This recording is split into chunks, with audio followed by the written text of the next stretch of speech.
조금 과하게 표현하겠습니다. 지금 말씀드린 반성문이나 탄원서는요, 10명의 피의자 피고인 중에 12명이 제출합니다. 이 영상을 보시고 지금 결국은 변호사 선임하라는 거네, 또는 뭐야, 형사범죄자의 처벌을 어떻게든 낮춰주겠다는 나쁜 변호사네? 라고 오해하실 수 있습니다. 단언컨대 법률사무소 여운에서 말씀드리고자 하는 것은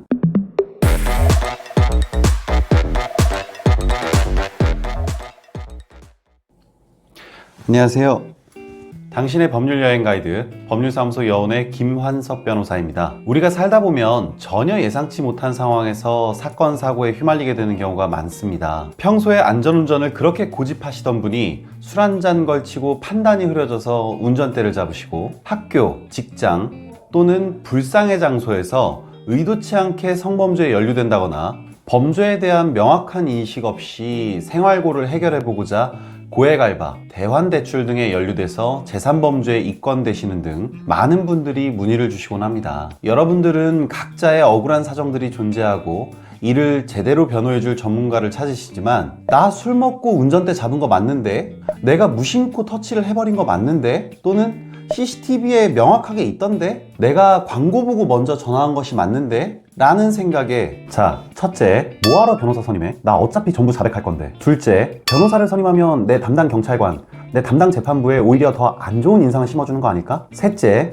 내 담당 경찰관하고 통화해보니까 큰 문제 아니래, 괜찮대, 나를 잘 이해해 주시는 것 같아. 또는 야, 이거 어차피 벌금이라고 말씀하시던데? 라는 말을 들어서 결국 잘못된 판단을 하시는 경우가 많습니다. 이렇게 잘못 판단하시는 의뢰인분들은요, 대부분 바라시는 바가 분명히 있음에도 불구하고 기소유예를 바랬으나 벌금형이 결정돼 버리거나, 또는 낮은 수준의 벌금형을 기대했지만 높은 수준의 벌금형이 결정되는 경우, 또는 벌금형을 기대했는데 어느 날 구공판으로 회부돼서 실형이 구형되어서 굉장히 위험에 처해지는 경우, 또 다른 경우는 나는 집행유예 아마 받을 거야 라고 생각을 했지만 하루아침에 실형이 선고되어 그날로 그냥 법정 구속되는 경우, 본인이 예상하고 생각했던 어떤 바라던 바와는 전혀 다른 결과를 받게 돼서 그제서야 별도의 조치가 전혀 무의미한, 즉 시기적으로 너무 늦은 상황에 처해져 버리는 경우가 다수 존재합니다.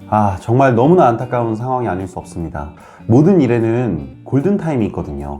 더 구체적으로 어떤 예시를 들어드리면, 이미 6개월 내외의 실형으로 그날로 법정 구속되어 버린 경우에는 사실 항소심에서 집행유예형으로 바뀌는 그 과정 기간이라는 것 자체가 6개월 정도의 시간이 걸리기 때문에 실효성 측면에서 많이 부족하고요. 기소유예가 가능한 사건이 벌금형으로 약식 기소되어 버린 경우에는 이를 정식재판 청구로 회부해서 결국 선고유예 결정으로 우리가 예상을 하고 바라고선 진행한다는 것이 가능성적인 측면에서 굉장히 불가능에 가깝다고 보시면 된다는 겁니다. 자, 그럼 지금부터 여러분들의 이해를 더 쉽게 돕기 위해서 소위 전부 인정, 전부 자백 사건을 어떻게 대응해야 하는지, 이때 변호인이 어떠한 역할을 할 수 있는지, 여러분 상황에서 지금 필요한 게 무엇인지를 제가 직접 다뤘던 최근 2023년에서 4년까지의 사건들을 예시로 들어서 하나하나 살펴보도록 하겠습니다.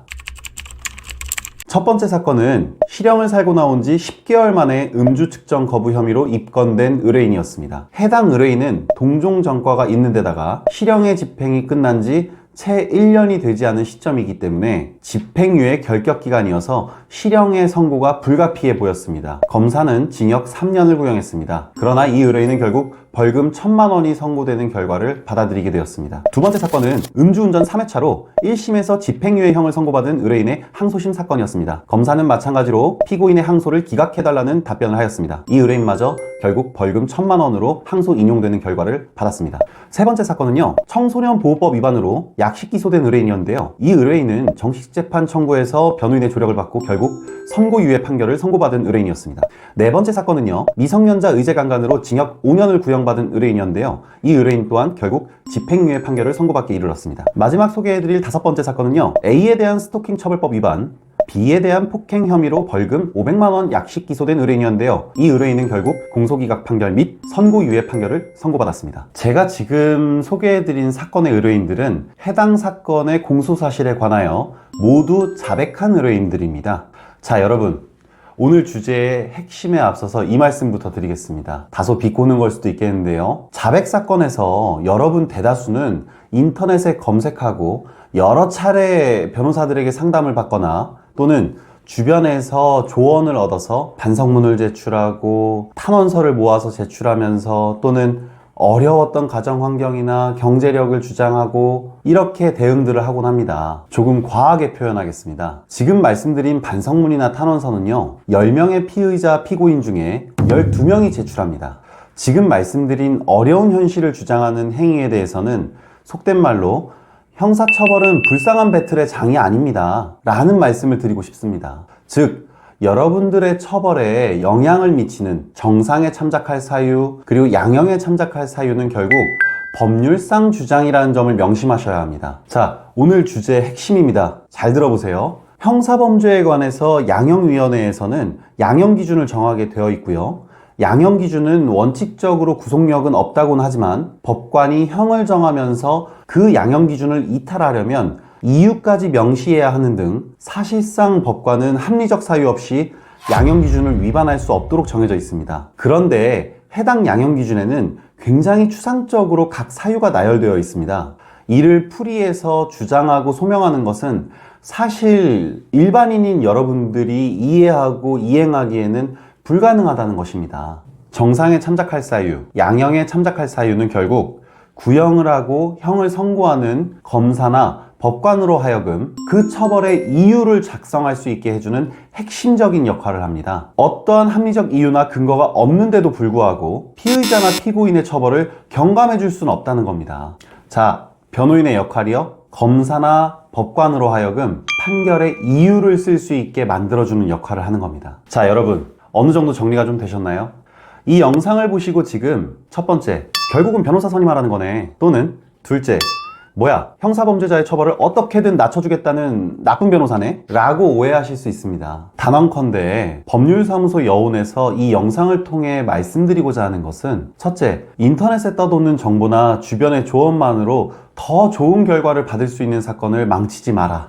가능성이 있고 할 수 있는 것이 있다면 여러분들 평생 한 번 있을 이 사건에 스스로 기회비용을 한번 판단해봐라 라는 것이고요. 둘째, 잘못된 행위 사실과 현실에 상응하는 부합하는 책임을 부담하자 라는 것입니다. 자, 저희는 의뢰인이 사건에 대한 진지한 반성과 재범 근절 의지가 확립되지 않는다면 절대 수임하지 않습니다.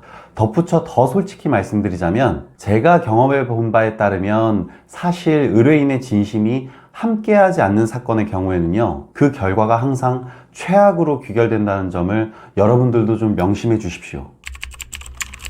여러분들이 사건에 대한 문의를 주셨을 때 이를 검토한 결과 변호인의 조력이 필요하지 않은 분들도 분명 있습니다. 그리고 핵심적인 사항만 이행되면 되고 해당 의뢰인이 스스로 충분히 제출할 수 있는 분들도 있습니다.